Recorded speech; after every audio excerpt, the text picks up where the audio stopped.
Welcome to SBR Sports Picks. My name is Peter Lojak. This is a live show I do every day at 10:30 Eastern time where I give my official picks. Yesterday, Matty Ice, when I look at my picks, it didn't feel that bad, but I went 1-3. The big problem was I went on Milwaukee two ways, ate two losses there.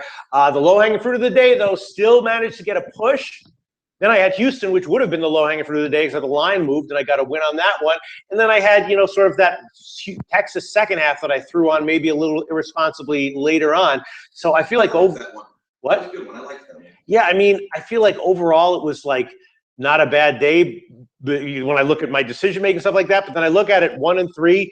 Bunch of units down, low-hanging fruit was a push, so I got to step it up here, and I think I'm going to go a little bit easier on the jokes. I think I'm going to make myself earn the right to make jokes because if I have a winning day, sure, we'll talk about this and that, and talk about porn, and make some stupid jokes that aren't even that funny. But if I'm off a losing day, I don't like that. Yeah. Somber picks of the day. You had a good day today yesterday. You're saying? No. Oh, okay. I'm just gonna have to be the funny one. Yeah, you can go for it, but I'm just I got to bear down and focus here. And again, it's all about it's a game of inches. And Ryan Braun left five guys on base yesterday. If Ryan Braun had knocked in a couple runs, and Cleveland Milwaukee had covered the run line, and I covered the team total, and I had gotten a push on the -1 line, I'd be coming in here, feeling like, hey, I had another nice day. But no, I went on Milwaukee twice, two different ways, and took a loss. All right, so let's look at what we got here for today. Oh, and the other thing is, as I prepare my my thing here, I'm seriously thinking about shaving because I basically got a message from a woman that I know, basically spelling it out for me, basically saying that she wants to hang out with me, and there's you should read what she wrote. It's all in like broken English, and it's like she's trying to be how when you're talking with someone in broken English, it's like conversational, but then accidentally they'll say something like extremely vulgar. Yes. And so it's like that, and she referred to the possibility of sex as her having a wet one. So I can read this to you. I swear to fucking God, it's a line it's the God's honest truth. And I haven't heard that one before. And so she told me in no uncertain terms that the mustache is preventing it, and she also thinks that with every single woman in the world, it would also be preventing it. So I might have to go and shave my mustache. We can talk about that a little bit later. Maybe I'll joke about that one a little bit more tomorrow if I have a winning day. I will allow it. If I have a winning day today, maybe I'll read the message aloud tomorrow. You got to read this one. It's really funny. Because she's like trying to have a conversation and make like real points, but then like it's all broken English. Right. And then her examples are just all over. She tries to be a little slick. Yeah. And goes a different way with the slick. And I once dated a woman who was very attractive here, but she had I would say emotional problems, and the way she always used to try to insult me, she always used to say, "You are so fucking motherfucker." I like that one. That's good. You are so a fucking motherfucker. All right. So let's get to the MLB games today. There's a lot of stuff that I'm thinking about. A couple of things that I hit. Let's go on. Let's just go on. Let's start down the line. I did tell Big Man. Actually, sorry. Go ahead. You do that. Yeah. I have a question about the beard. Yeah. Is there a superstition behind it at all? And are you a superstitious guy when it comes to sports or sports? No, I try not to be superstitious, although I am over the past couple of years, I've been learning a lot about quantum physics, and as I've always understood anyway, there's a hell of a lot to reality that we don't understand. So am I actively superstitious? No, but at the same time, I am way open to believing that literally anything is possible. Right. Okay. So when you can experimentally prove that a particle can be that something can be a wave and a particle at the same time and exist in two places at once, pretty much everything goes out the window. Like a bi-superstitious. It's more just like when you learn about quantum physics, you realize that how much there is you don't know about reality, and just literally anything is possible. Yeah. So but no, I'm not actively superstitious. All right, so no, there's no superstition with the beard. I just beard and mustache things. just appeals to my sense of what's funny and what's boring. All right, so as I told Big Man last night, I did hit Minnesota on the opening line. I was expecting Minnesota to maybe be a favorite by first pitch. First pitch, of course, is in a couple of hours. It hasn't moved that much in Minnesota's favor, just a little bit. I did get plus 107. It's now moved a little bit market wide. Barrios, of course, great in the minors, great in his first 2 starts this year, and Tillman a little bit shaky. I'm also leaning on the under on that one, and this run really might be a spot where it might be worth a shot taking Minnesota on the first 5, and I did hit the under on that one as well. I'm going to leave that one as a lean though, because Barrios got a little bit hit lucky in his first 2 starts. He's not. I mean, he's excellent right now. He might be elite at some point, but I think he's not quite as good as his first 2 starts that he showed this year. And Tillman is a guy who's shaky, but probably going to give you 5 or 6 innings, 3 runs or so. So I am leaning Minnesota there. But I think I'm going to leave it as a lean. And then it is Edinson Volquez Day.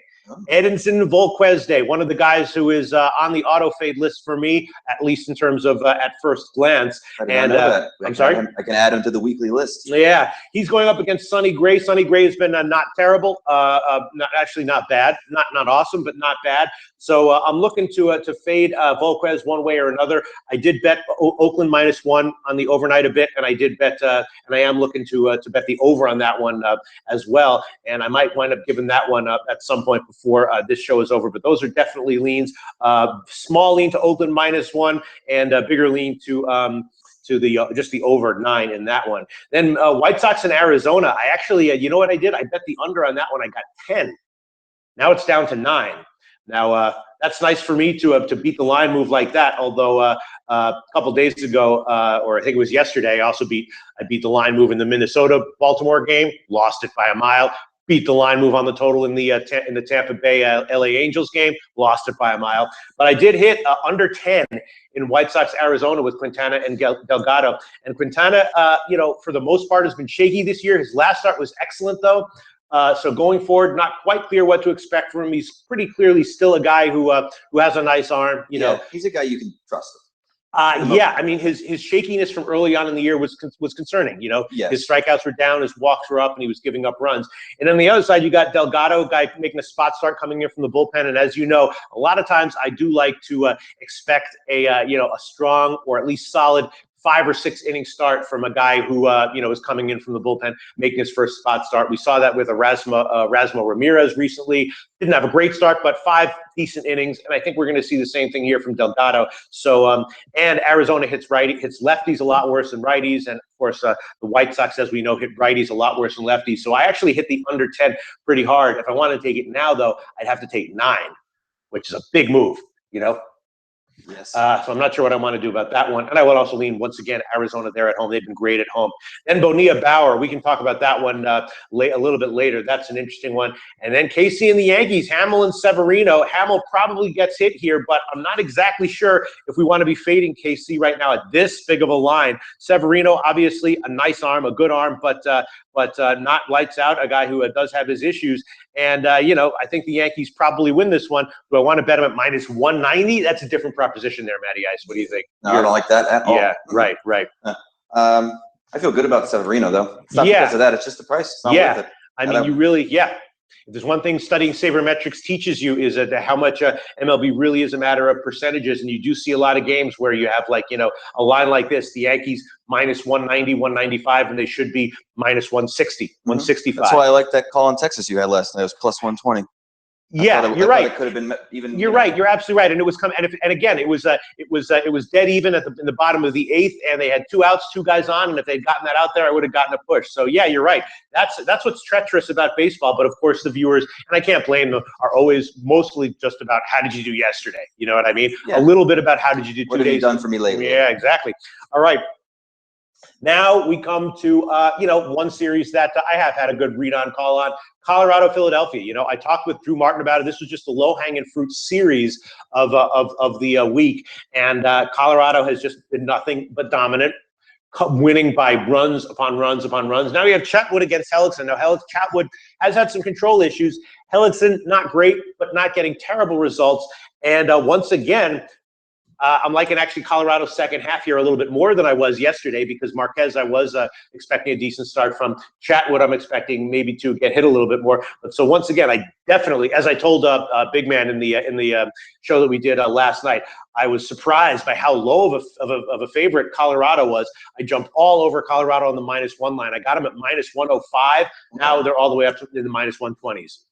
Right? Still a good price. He still seems like a little bit. Yeah, I would have jumped all over it there. And I'm also leaning over. So to start things off, I'm not necessarily going to make it the low-hanging fruit, but I will definitely throw on here Colorado, Philadelphia over, which will be at 8.5 -118. That's a pinnacle line. And I will definitely throw on Colorado second half -135. Those are two official picks there. Colorado, Philly over 8.5 -118, and Colorado second half -135. And I might throw on Colorado -1 by the end of the show, although I'm not sure I want to go on it three ways because whenever that happens, we saw it in Milwaukee. Yeah, exactly.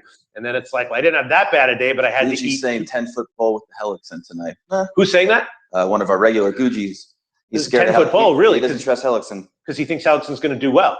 I don't know. Well, maybe. I don't. I think Hellickson is probably going to look. Any of these starting pitchers can have a good start unexpectedly. But Hellickson, in general, this year has been the kind of guy who has had good. His peripherals aren't great, and he's had good starts against weaker teams, and tends to be a passion.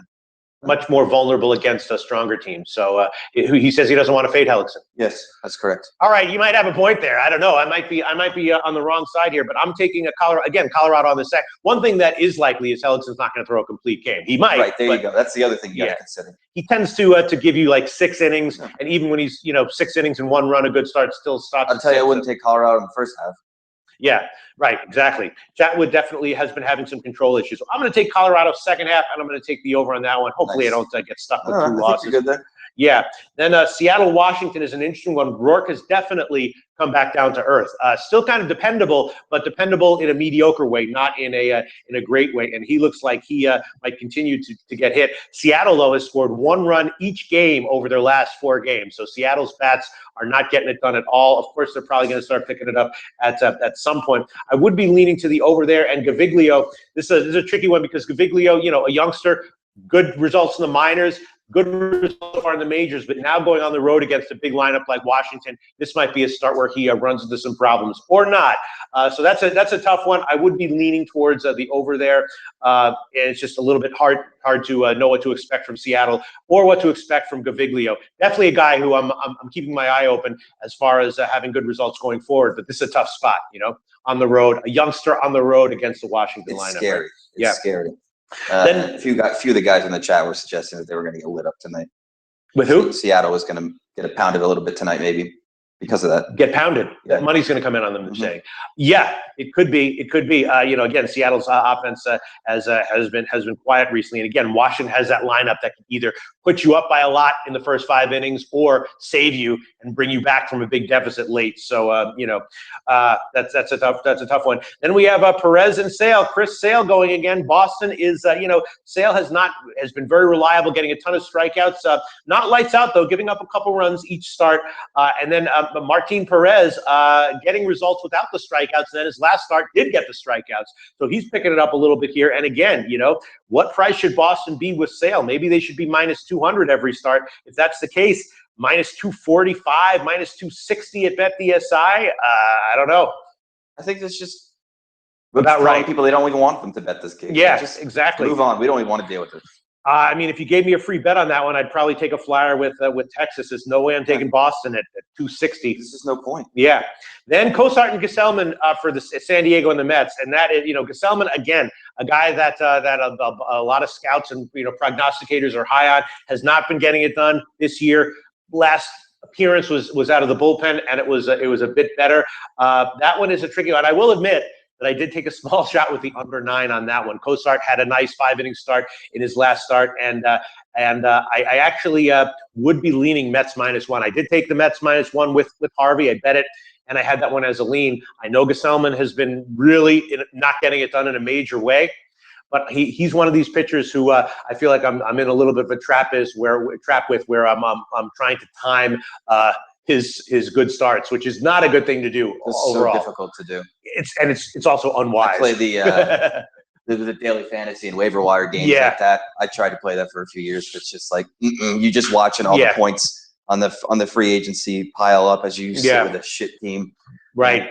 And what winds up happening is once in a while you're right and you're like, I'm a genius, but most of the time gets hit again, and you're like, what the hell's wrong to make more bad decisions. Right, and people have been doing that with Glass now, and I've been on the right side of not doing that with Glass now. I've been fading him mostly, but Gesellman, I am leaning to the under on that one, and I did bet it, and I am leaning to the Mets -1. I did bet that one small.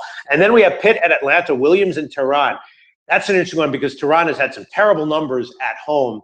He's not that bad. He's probably going to be able to turn it around at some point. And Williams on the other side is a guy that I'm not liking at all for Pittsburgh. So I'm definitely leaning over on that one and Atlanta on the -1 line. And let's see if 9 is available. Not really. I took it at 9. Now it's 9.5. The over in the Pitt Atlanta game. And I would love to take Atlanta here on the -1 line. It's just, will Tehran get lit up again? Possibly, What should I do? I don't trust Tehran.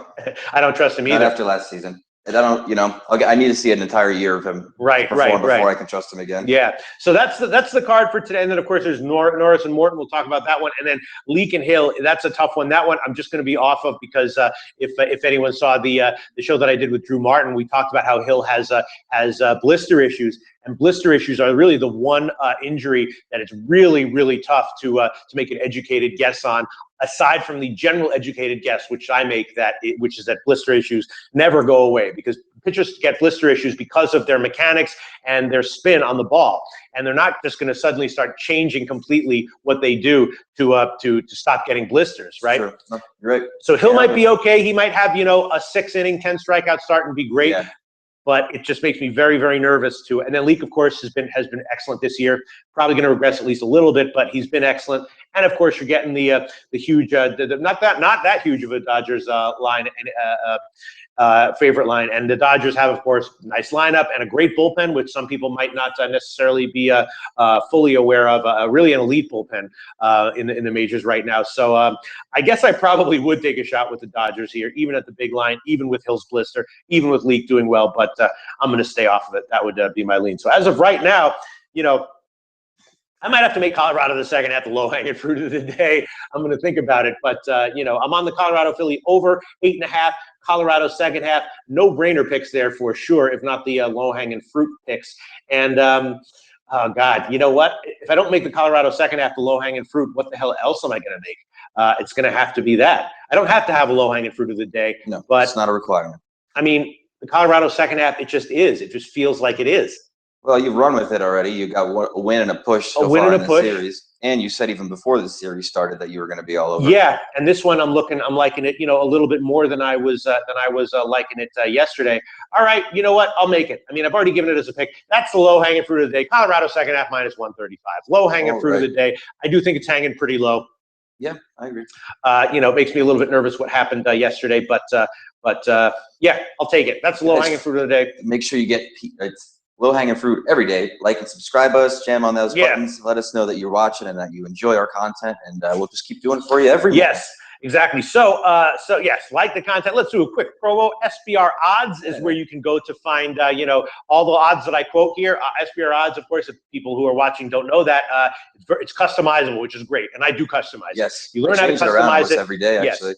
You learn how to customize SBR Odds. You can really have it show only what you want to show. Very, very useful. It compares books. You can easily see line histories. You can easily see line movements. You can easily see game information. SBR Odds, of course, SBR Forum. You can go there to get a ton of information, jokes in the Players Talk, and the Handicappers Think Tank has a lot of legitimately smart people in it exchanging information. And of course, sportsbookreview.com is where you want to go to find out any information that you need to know about any of the sports books in existence right now. The big ones, the small ones, and of course, that's the one where you want to go to the recommended list to find out which books are the ones that you should sign up for and why. Of course, the main reason is that they are safe, and all the books on the recommended list are deemed very safe and have been around for a long time. Sportsbookreview.com. All right, that's the promo.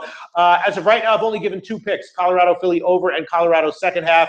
Again, the things I'm thinking about before we go to the questions and comments, things I'm thinking about. Definitely leaning under in Minnesota, Baltimore. Barrios, I'm looking to bet on him some way, maybe first 5 innings, run line, something like that. definitely leaning on Miami, Oakland over, and Oakland -1, looking to fade Volquez. White Sox, Arizona, I guess I do still like the under at 9, although I bet it at 10.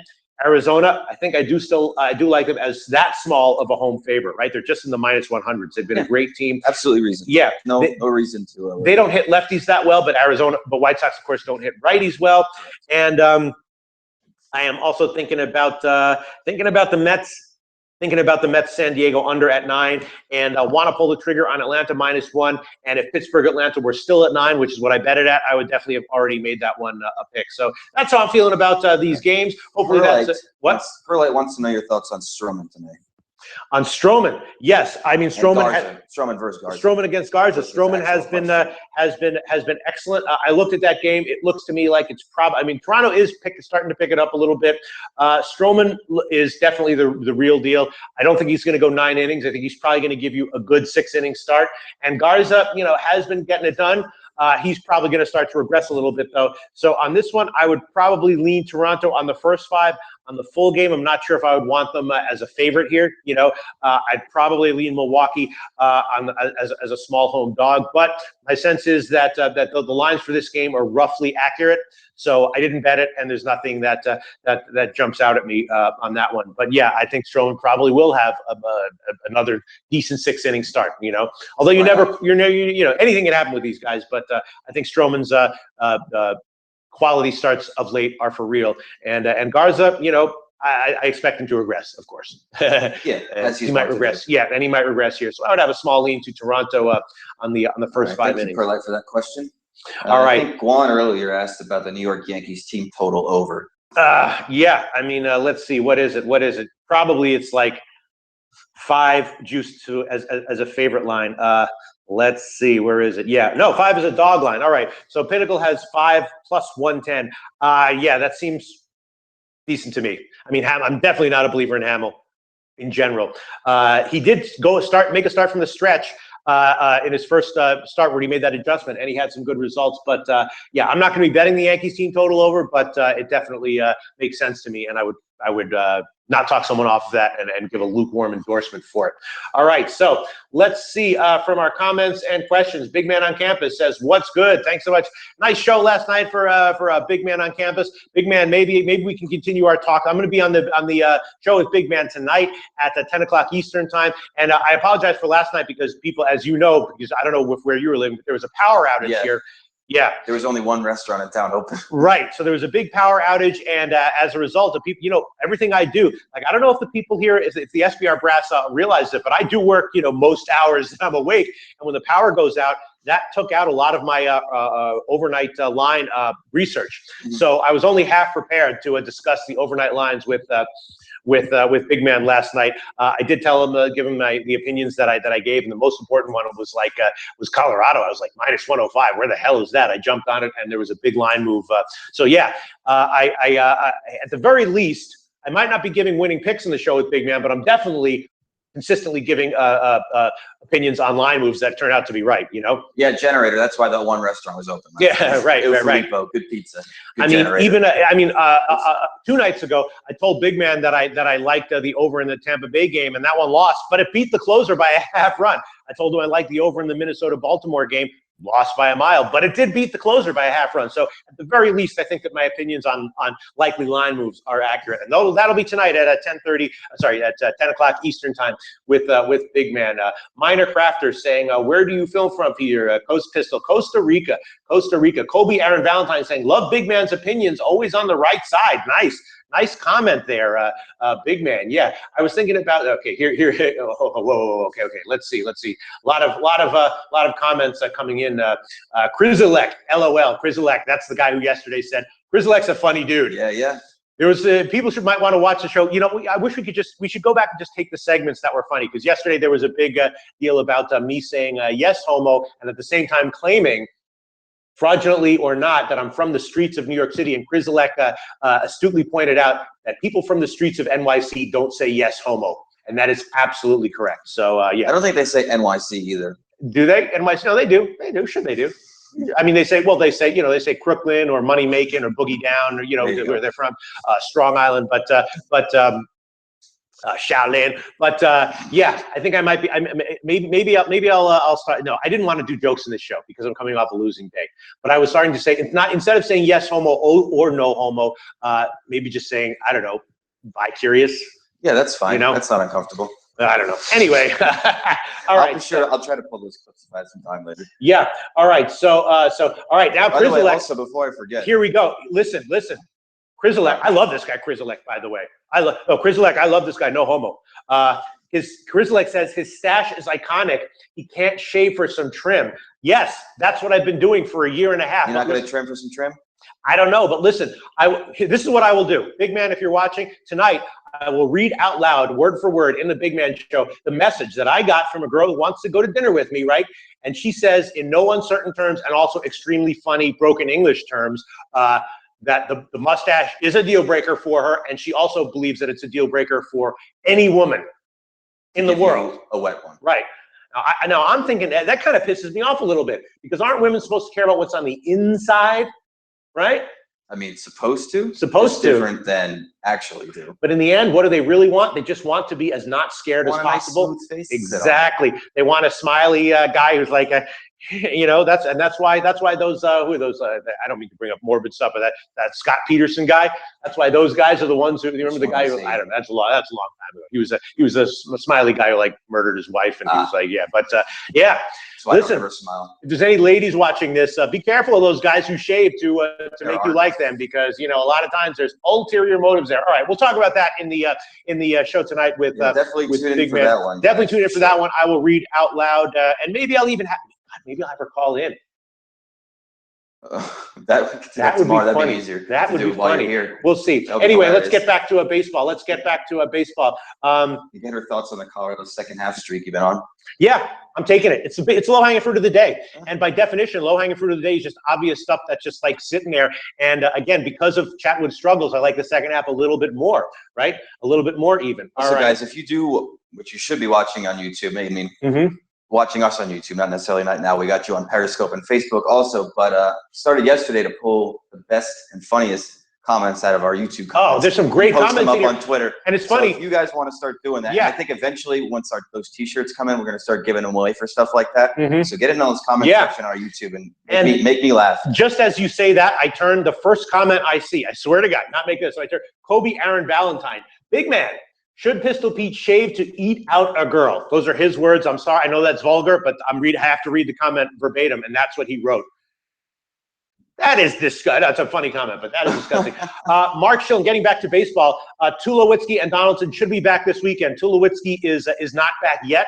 He was not in the lineup last night, but he is coming back. And yes, look, Toronto's already started to pick it up a little bit, and when Tulowitzki and Donaldson come back, maybe not game one, look out for Toronto. And again, I talk about this all the time in baseball lineups, the synergistic effect of guys like that. Yes, if you put Tulowitzki in there and Donaldson in there, all of a sudden Pilar starts seeing better pitches. All of a sudden, Bautista starts seeing better pitches. So Toronto might turn a major. That's why the loss of Encarnacion is such a huge impact on them.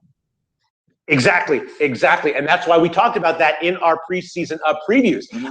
We were talking about that. We were like, Encarnacion is a huge loss for his own stats and also for the synergistic effect of what's around him. Big Poppy, too. Bam. We talked about that also. Yes, exactly, because they lose. All right, so let's see other comments. Let's see. Toronto had Tulo back. Everyone's asking about Tulo. No, he is not back yet. He is expected back very, very soon, and I'm definitely keeping an eye out for when he comes out, when he comes back officially. I heard some chatter yesterday about Donaldson and the Yankees. Oddly enough, seems a little early in the season, but. Minor Crafter asking Pistol, what are your thoughts on A's over Miami? Yes, I'm looking to fade Volquez. I do like the over. I bet it. I do like the A's -1. I bet it.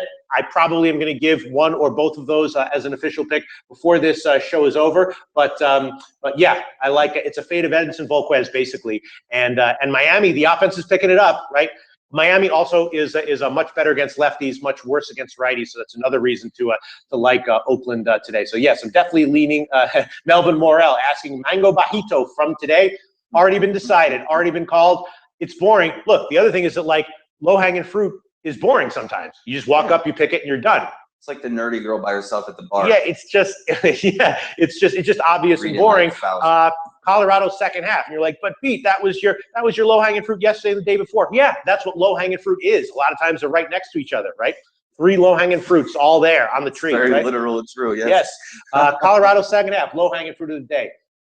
Travis Levine, NBA is bullshit. Yes. Did you see yet last night? The line was 15, and they took a shot clock violation. I think I'm starting to understand you and Drew's viewpoints on these things. Yeah. I mean, the NBA can be beat. And that guy, I forgot, I always mispronounce his name, Harambis Vulgaris. There's a Greek guy who's like notorious for killing NBA. And you mark my words, I'm going to make some time. I'm going to make some time because I do modeling a little bit, and I love to model. I'm going to make some time. I'm going to hand modeling, or is it? Come on, statistical modeling. Sorry. I'm going to maybe I'll do it with Drew actually because I think Drew models. I'm going to frickin' make an NBA model before the because I've never made an NBA model and I have my spreadsheet all set up to make it. I'm going to make an NBA model. Whether it's a predictive one or not, before next NBA season, and I'm going to see if that helps or changes anything. Because the NBA, again, the unpredictability of NBA is also something that can be a very good thing, if you know how to bet into it. Actually, I would love to use that as a piece of content because that's a very good thing to teach people how to do is to start modeling. Oh, modeling? Themselves. Talking about some advanced stuff there. Well, hey, look, it's not for everybody. Right, yeah. I'm gonna model NBA this year. Not that my model will be accurate, but enough of this 42% ATS record for me. The way that your viewpoint on baseball has been very different, though. You're picking and choosing much more. For whatever reason, basketball, you got all hot, sex nuts and crazy strong. Well, the weird thing is that like my approaches to WNBA and college basketball are still good. It's just the NBA. Like this comment said, NBA is bullshit. And I mean, the obvious reason is that the NBA is a much longer season, and there are many more games, and it's a much more grueling season. Try hockey next year. You say you love to watch hockey. Yes, hockey is. I don't have time. I just don't have time. Just because cut back on the basketball. A little hockey bit. Goes. Yeah, I could do that. Yeah. It's just that hockey is during football season. Yeah, it's basically hockey or basketball. But anyway, all right. CJ Williams saying, "Yo, Peter, Brewers run line." No, I'm staying off that one. I mean, if you gave me a free bet on the game, I probably would take a shot with the Brewers as a small home dog. But I think the lines are accurate. I'm not eager to bet against Toronto right now, and I'm not eager to bet against Stroman right now either. All right, more comments. Totals Loshak under on the Brewers Jays. That's another one I'm staying off on, and actually that one I have to find a little bit more information on that game. I have to check because a lot of again, I say it all the time. These early games. A lot of time there can be funny stuff, especially with a stadium like Miller Park where there can be an open roof or a closed roof. Early games, there can be weird stuff that goes on with the lineups, right? So you really have to. I'm very careful about betting too quickly on early games because there can be unexpected lineup stuff that comes in. All right, so let's see. What else? Why not Oakland? No, yes. Marlon Dean Duru says, why not Oakland? No, I do like Oakland. I like Oakland here. Phillies first half, Ronnie Vegas. No. Basically, there's no way in hell I'm betting the Phillies in this series any which way. The question is, how big do I want to bet against them and how often? And I don't know what their next series is. I'll be previewing that with Drew Martin in our series upcoming. But the Phillies are a team that you're going to have to give me a lot of reasons to bet on them. I'm either fading them or passing as of right now. I couldn't really think of a situation where I would bet on them. Mm-hmm. Yeah. Unless they were playing themselves. Mm-hmm. Okay. Carlos Hernandez says, I've hit 4 out of my 5-team parlay. I need one more to win. Came here for the low-hanging fruit. I assume he's talking about an open parlay. And you can do those at a bunch of places. You can do it at Heritage, and Heritage does have second-half lines. You can do them at 5 dimes. I don't think 5 dimes has second-half lines. But yeah. Low-hanging fruit of the day, what can I say? Colorado second half minus 135. Mark Schillen saying Jays bullpen has been lights out. Yeah, the Jays are improving, and that is not entirely unexpected at all. No, yeah, the lineup's going to get better, and the fistful of barley says Gesellman dumpster fire with about 12 R's there. Yes. He's a tough one because there are reasons to like him. He has a nice arsenal, and once he starts controlling it, he might be one of these guys who starts to be an excellent major league pitcher. Obviously, that has not happened yet. Let's see. Takes time. Yeah. All right. Comments. Pete says Twins. Yeah, I might be wrong. I took them as a small underdog. I'm not going to give it as a pick, but yeah, with Berrios against Tillman, I like the Twins. All right. Wow. William Carr. Listen to this. You give awesome info. Nobody will always be right. I hit a 5-game parlay yesterday, mostly on your advice. Now, how is that? How is it possible? This guy probably took your leans. Right. This guy hit a 5-lean parlay, mostly on my advice. I hemorrhaged 2.5 units or something, all on my advice. Hey, that's great, William Carr. Again, I try to do the best I can. I do look into these numbers as deeply as I can. That's great. Thanks so much, William Carr, for the awesome comment, and I thank you on that one. Marcus Woods, how do you feel about the Reds? This is a tough one. I like the Reds. The Reds are actually very good defensively, which is a little bit under the radar. The best defensive team in baseball right now, statistically. And they're getting a big underdog line here. Bauer, obviously, is a tricky one. He's shown some good signs. His strikeout to walk numbers in his last 2 starts are excellent. His last 2 starts have not been that bad. On the other side, as I told Drew Barton, Bonilla is a guy who I'm not high on right now. I'm looking to fade. But Cincinnati has such a high underdog line that there's no way I can take Cleveland here at that line. So it's a pass for me. I think the line is right on. If the total were 9, I would take a shot with the over.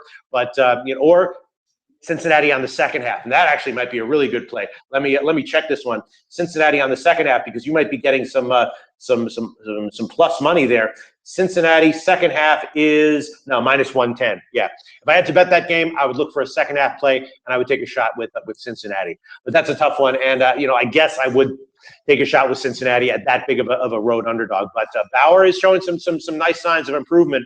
Again, Cincinnati, there's some under the radar reasons for liking them. So, all right. T. Johnson says, Pete, you do speak fast because I'm trying to keep the show concise.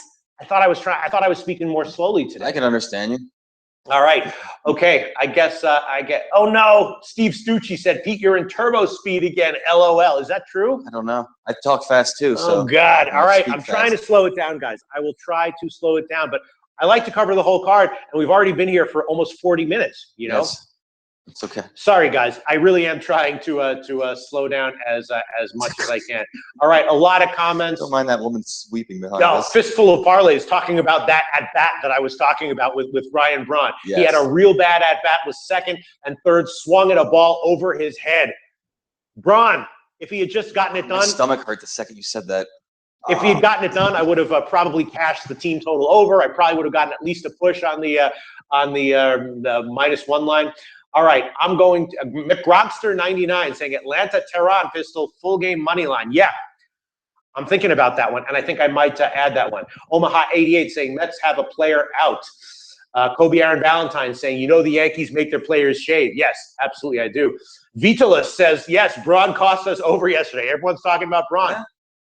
That's how baseball goes. A lot of times the difference between cashing and not cashing in baseball is one at-bat from one dude who swung like a spaz at a pitch out of the strike zone, Yep. All right. He played outfield for the Spaz Academy. Yeah. I am going to, and Braun is resting today for a Brewers precaution. Please listen. Yes. He throws back out swinging at that pitch over his head. Probably. Jay Yim saying, awesome show. Watch you every day. Thank you so much, Jay Yim. Low-hanging fruit have been awesome. Yes, they have. Haven't lost in a while. Even got a push yesterday despite my big losing day. William Carr saying, I've laughed really fucking hard the past few minutes. Get it, Pete. William Carr, thanks so much. Love you, By Curious. Thank you very much, William Carr. All right, let's see. Eddie Ward saying, fuck, that's your trademark. Yes, we're going to talk about this tonight because before I was like, listen, I'm just going to focus on my job. But now I'm getting messages from women who are telling me, this is why you're not getting any trim. When I first started here, you didn't have a mustache, though? Yeah. No, well, I had it a long time ago. And then actually the brass thought it looked unprofessional. So they were like, you have to shave. And I was like, you guys understand about ratings? I think that's why it works for this show. But so now it's not ambiguous. I've gotten a message in plain broken English explaining to me what the problem is. So, all right, okay, let's see. I guess let's just wrap it up. So, a lot of comments and questions. Thanks so much to everyone for all your comments and questions. I'm sorry I can't get to them all. I'm trying to slow down, so that means 1 or 2 fewer comments and questions, but I have to make some final decisions on these leans. Low-hanging fruit of the day, Colorado second half. Philadelphia and Colorado over 8.5 is an official pick. And you know what? I will throw on Atlanta -1. We're getting some plus money. If Tehran gets lit up, fine, I'll take it. But we're getting plus money. I'm going to take Atlanta -1. The Chris books have -118 for the money line part, so I'll take that. And the run line part for Atlanta will be, again, a big line here, +170 at the Greek. So I'm getting some decent plus money on that one, Atlanta -1. I will add that one on. Then other things that I was thinking about, gosh, the Arizona White Sox game. I bet the under at 10. Now it's 9. Yeah, so guys, if you check that, if that number goes back up somehow, like a miracle that I jump on that. And the thing is, I would love to take Arizona -1 as a lean. It's just Quintana. I did so well betting him for so long. He's been shaky this year, but his last start was really good. Yeah, I wouldn't bet against him in this situation either. Yeah. Or usually. Yeah, that is a tricky one. He always can have a good game. And then I have to make a decision here about Miami and Oakland. All right, I will take the over on that one. Actually, some places still have 8.5 highly juiced. Pinnacle has 8.5 -131, and BetOnline Sportsbetting.ag have 8.5 -130. So I'll add that one on. Miami, Oakland over 8.5 -130. And now I have to think about what I want to do here with Oakland. The thing is, Miami coming off an extra inning win, maybe starting to pick it up. You know, I would love to take a shot with Oakland here at -1, but I think I'll leave that one as a lean. Okay, so what do I have so far? I have Miami, Oakland over, Colorado second half, Colorado, Philly over, and the other one I have was Atlanta -1. Maybe I'll just leave it at that for my official picks and then throw on a bunch of leans. What do you think about that? I like it. All right, okay. So for the lean, those are 4 official picks. Low-hanging fruit is Colorado, second half, and for my leans, it will be. I guess Minnesota. I guess Minnesota at +105. Or no, Minnesota on the first half. Minnesota on the first half is the lean there. Oakland -1, definitely a lean. White Sox, Arizona under 9, definitely a lean. Arizona -1, definitely a lean there. And let's see what else. And I guess that's about it. I guess we'll leave it at that. If Pittsburgh, Atlanta were at 9, I would make that one a pick, but I'm going to hold off on that one. And I guess that might wrap it up. It was a long show today. Hopefully people enjoyed it. Hopefully people got something out of it. Comments seem to be indicating that they are. Just 4 picks. Let us know if you guys mind a longer show. Yeah, I'm curious too, I guess. Because this one went 45 minutes. Yeah. It usually don't go this long. Yeah, but definitely check out the Big Man Show tonight. It should be an interesting show and an entertaining show, unless the power goes out, in which case there probably will be no show, as far as I'm concerned. If we get that wet one chat, then I'll bring a generator to your house from the pizza place that I ate dinner at. All right, so those are my picks, 4 picks, a bunch of leans that I've also given, and a bunch of opinions on every game. Thanks so much, everyone, for all your comments and your positive feedback. We'll be back tomorrow for the Thursday card.